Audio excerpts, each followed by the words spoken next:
میری بات میں توجہ کرنا، اعلیٰ حضرت فاضل بریلوی رحمت اللہ علیہ کے زمانے میں لوگوں نے کہا کشش ثقل ہے جی، وہ کیا ہے؟ زمین چیزوں کو اپنی طرف کھینچتی ہے۔ یہ نظریہ کب بنا؟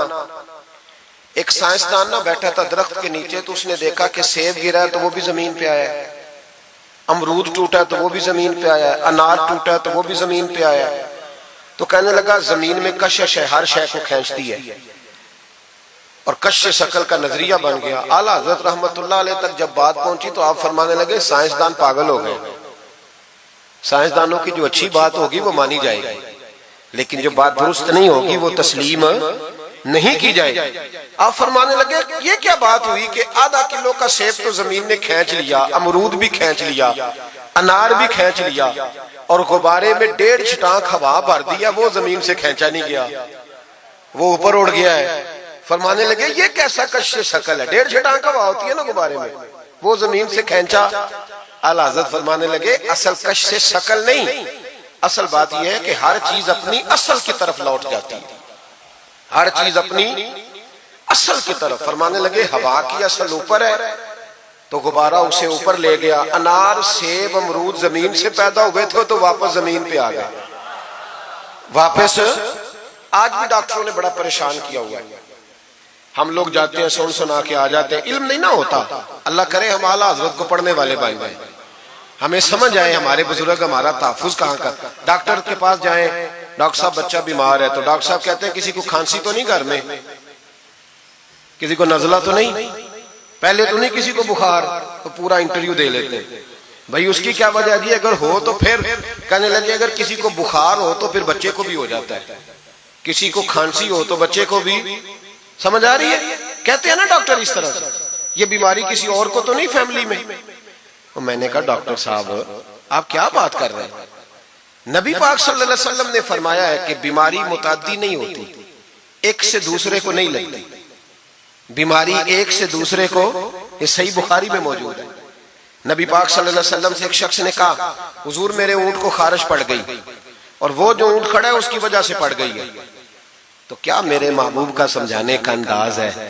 میرے کریم رسول فرمانے لگے تیرے اونٹ کو تو اس اونٹ سے خارش پڑی ہے، بتا اس اونٹ کو کہاں سے پڑی تھی؟ تیرے اونٹ کو تو وہاں سے پڑی، کیسا انداز ہے، اس کو کہاں سے پڑی؟ بندہ چپ کر گیا، کہنے لگا یا رسول اللہ اسے تو قدرتی پڑ گئی ہے۔ تو حضور فرمانے لگے پھر اسے بھی قدرتی پڑی ہے۔ ڈاکٹر کہہ رہا ہے جناب کھانسی ہے تو کھانسی لگ گئی، شوگر ہے تو شوگر۔ او بھائی سن، اگر تو یہ کہے گا نا کہ ایک سے دوسرے کو بیماری لگتی ہے، تو جس کی ماں فالج کی مریض ہے اس کے بچے اس کی خدمت کریں گے؟ جس کے باپ کے وجود پہ ریشہ پڑ جائے گا بچے قریب جائیں گے کہ ہمیں بیماری نہ لگ جائے؟ اتنی کمزور۔ ڈاکٹر کہتے ہیں کزن میرج نہ کرو بچے بیمار پیدا ہوتے، اور قوم چپ کر کے سن لیتے۔ ڈاکٹروں کو بتاؤ کہ ہم ڈاکٹروں پر ایمان نہیں لائے، اللہ رسول پہ لائے ہوئے، ہمارا ایمان اللہ رسول پہ، ڈاکٹر پہ نہیں ہے۔ جو صحیح بات کرے گا ڈاکٹر وہ مانیں گے، غلط بات نہیں تسلیم کریں گے، یہ میرے اعلیٰ حضرت کی فکر ہے۔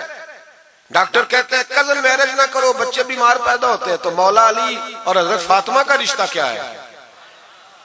نبی پاک صلی اللہ علیہ وسلم نے خود اپنے سگے چچا کی بیٹی جناب ام ہانی کو دعوت نکاح دی تھی۔ کزن میرج میں کوئی مسئلہ ہوتا تو حضور یہ کام کرتے تھے؟ کزن میرج ہو تو بچے بیمار پیدا نہیں ہوتے، کزن میرج ہو تو بچے حسن اور حسین جیسے پیدا ہوتے۔ اس طرح کے نونہال اللہ تعالیٰ عطا کرتا ہے، ان کے طریقوں پر چلنے والے پیدا ہوتے ہیں۔ خدا کا خوف کرو۔ آپ جیسے ایک میں راول پنڈی میں تھا تو ایک بچہ کہنے لگا جی مسواک کے سائنسی فائدے بیان کر دیں، مسواک کے۔ میں نے کہا بیٹے سائنس اگر کہہ بھی دینا مسواک نہیں کرنی چاہیے تو ہم نے پھر بھی کرنی ہے، ساری سائنس کہے نہ کرو تو ہم پھر بھی مسواک، اس لیے کہ مسواک کرنا میرے مصطفیٰ کا طریقہ ہے صلی اللہ۔ اعلیٰ حضرت نے عقیدہ توحید مضبوط کیا۔ ایک اور چکر ہے بابا جی کا، بابا جی سرکار جو ایک مہینہ نہ نہائے وہ چھوٹا بابا، اور جو 6 مہینے غسل نہ کرے وہ بڑا بابا۔ بابا جی کو نماز نہیں سیدھی آتی اور بابا جی سرکار بنے ہوئے، حال ہی کوئی نہیں، جو اللہ کے کھاتے پڑ گئے۔ اور بابا قسمت کا حال بتا رہا ہے، دروازے پہ روٹیاں مانگنے آتے ہیں، قسمت کا حال بتاتے ہیں، اپنی اتنی خراب ہے کہ مانگتے پھر رہے، اور قوم بیچاری حال دکھا رہی ہے، حال بتا رہی ہے۔ اپنا یہ بیڑا غرق ہوا. مجھے آپ کا تو نہیں پتا، ہمارے دیہاتوں میں نا یہ کبھی کبھی سونا بھی ڈبل کرتے تھے مانگنے والے. یہاں بھی ہوتا ہے یہ کام جی، وہ سونا لاؤ جی تمہارا سونا ڈبل کر دے. وہ پتہ تب چلتا ہے جب سنگل بھی غائب ہو جاتا ہے. باووں کے لگ گئے، پھوکوں پہ لگ گئی. مجھے ایک شخص کرامت سنانے لگا، کہنے لگا میرے حضرت صاحب کے پاس لوگ دور دور سے دم کرانے آتے ہیں. اور میں نے کہا دم کرانا جائز ہے، تعویذ دینا جائز ہے، لیکن میں نے کسی حدیث میں نہیں پڑھا کہ کوئی بندہ یمن سے حضور کے پاس دم کرانے آیا ہے، مصر سے دم کرانے آیا ہے. دم کرانا بالکل درست ہے، ہم خود کرتے کراتے ہیں، لیکن یہ اصل دین نہیں. نبی پاک کے پاس نہ کوئی شام سے تعویذ لینے آیا نہ دم کرانے آیا. رسول پاک کے پاس تو جو بھی آیا کرتا تھا نبی پاک کا دین ہی سیکھنے آتا تھا. تو دین کی بات کر، دم درود کی نہ سنا، یہ تو ضمنی بات ہے، یہ تو ذیلی بات ہے. اعلیٰ حضرت دروازے پہ کھڑے تھے، ایک بابا مانگنے والا آ گیا. اعلیٰ حضرت سے کہنے لگا 10 روپے دو ورنہ آپ کا مکان الٹ دوں گا. یہ نفسیاتی قبضہ کر لیتے ہیں. تو ماں بھی بڑیری کہتی ہے دے دو کہیں واقعی نہ الٹ دے. اعلیٰ حضرت نے یہ عقیدہ نہیں ہمیں سکھایا کہ ہم رسیوں سے ڈرتے پھریں. اتنا کمزور ایمان، لوگ اپنے سائے سے ڈرنے لگ گئے. بابا جی کہہ گئے، اور چھوڑ بابا جی کے منہ سے کون سا قرآن حدیث نکلتا ہے، بس کر دے. کس چکر میں قوم کو ڈال دیا. اعلیٰ حضرت رحمت اللہ علیہ دروازے پہ کھڑے، فکر رضا سے مینار ہے نا، تو سنو پھر فکر رضا کیا ہے. سنو پھر یہ رضا کے نیزے کی مار ہے کہ عدو کے سینے میں غار ہے، کسے چارہ جوئی کا وار ہے کہ یہ وار وار سے پار ہے. اعلیٰ حضرت رحمت اللہ علیہ دروازے پہ کھڑے تھے، بابا جی آ گئے، کہنے لگے 10 روپے دو. 10 روپے کا معنی اس زمانے میں یہی تھا جو آج 10,000 کا معنی ہے. 10,000 مانگ لیا، کہنے لگا دو نہیں تو مکان الٹ دوں گا. اعلیٰ حضرت فرمانے لگے تو 10 کے 20 مانگ، میں دینے کو تیار ہوں، پر مکان الٹنے والی بات غیر شرعی ہے، یہ واپس لے لے. شریعت تجھے یہ کہنے کی اجازت، میری باتوں کی سمجھ آ رہی ہے آپ حضرات کو؟ وہ کہنے لگا نہیں میں نے الٹ دینا ہے. اعلیٰ حضرت کی والدہ بوڑھی عورت اندر سے بولی، کہنے لگی احمد رضا دے دو، فقیروں سے نہیں الجھتے. اعلیٰ حضرت فرمانے لگے اماں جو سچا فقیر ہو میں تو اس کے قدموں میں بیٹھنے کو تیار ہوں، پیر چومنے کو تیار. ہم تو نسبتوں پہ مر مٹنے والے لوگ، لیکن بات وہ کرے جو رسول اللہ کی شریعت اجازت دیتی ہے. جس کی اجازت نہیں دیتی ہم وہ بات کرنے کی اسے اجازت نہیں دیں گے. اس نے کہا جی میں نے الٹ دینا ہے. اتنی بات ہوئی تو اعلیٰ حضرت کے جو شہزادے تھے نا چھوٹے، مفتی اعظم مولانا مصطفیٰ رضا خان صاحب، وہ مکان کی دوسری چھت پر، ڈبل سٹوری مکان تھا تو اوپر والی چھت پہ کھیل رہے تھے. ان کا پیر پھسلا، وہ گردن کے بال اندر گر گئے، اندر سے شور اٹھ گیا، بچہ گر گیا. بچہ وہ فقیر بھی سیدھا ہو گیا، دیکھا نہ نہیں نہ پیسے دیے تو شہزادے گردن کے بال گرے اوپر والی منزل سے. لیکن سنیوں کدھر کھو گئے میں اور آپ. میرے اعلیٰ حضرت کا عقیدہ سنو.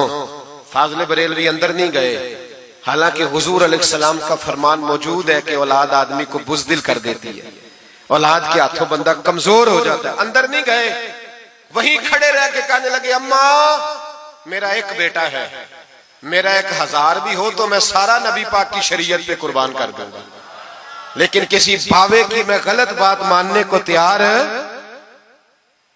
اعلیٰ حضرت کی زبان سے یہ لفظ نکلے تو صاحبزادے اٹھ کے دوڑے آئے، کہنے لگے ابا جی ذرا ادھر تو دیکھیں، میں دوسری منزل سے گرا ہوں پر مجھے خراش بھی کوئی نہیں آئی، مجھے خراش بھی کوئی نہیں آئی، دیکھیں میرے کپڑوں کو مٹی بھی نہیں لگی. آپ کے 2-3 مرید کھڑے تھے، کہنے لگے حضور یہ آپ کی کرامت ہے.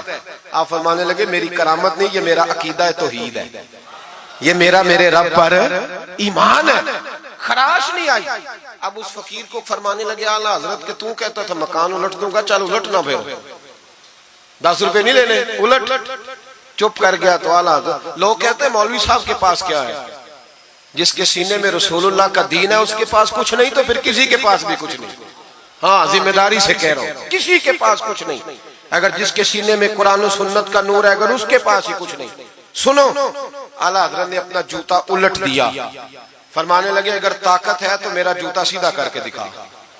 تو مکان الٹنے کی بات کرتا ہے نا، پنجابی کا ایک شعر ہے، آپ کی سمجھ میں آ گیا تو ٹھیک ہے، نہ آیا پھر بھی ٹھیک ہے. وہ ایک پنجابی کے درویش کہا کرتے تھے ایک سٹھ تے پکھڑا کوار گندل، اسی اور بھی بوٹیاں جان لیں. پتہ ہے ہمیں سارے گروہ کا ہے، چلو کرامت نہ دکھائیں تو بات الگ ہے، پر خبر ہمیں ہے. فرمایا چلو سیدھا کرو. اس نے پورا زور لگایا پر جوتا سیدھا پسینے آ گئے تو کہنے لگا جی میں معافی مانگتا ہوں، آج کے بعد ایسی بات نہیں کروں گا۔ اعلیٰ حضرت ولی تھے تو ولی سخی ہوتا ہے، جیب سے ہاتھ نکالے فرمایا تو 10 مانگتا تھا، اللہ 20 لے کے جا، لیکن غیر شرعی بات خدا را بس کرو۔ جو ہمیں ہمارے بزرگوں نے نظریات دیے ان پر قائم رہو۔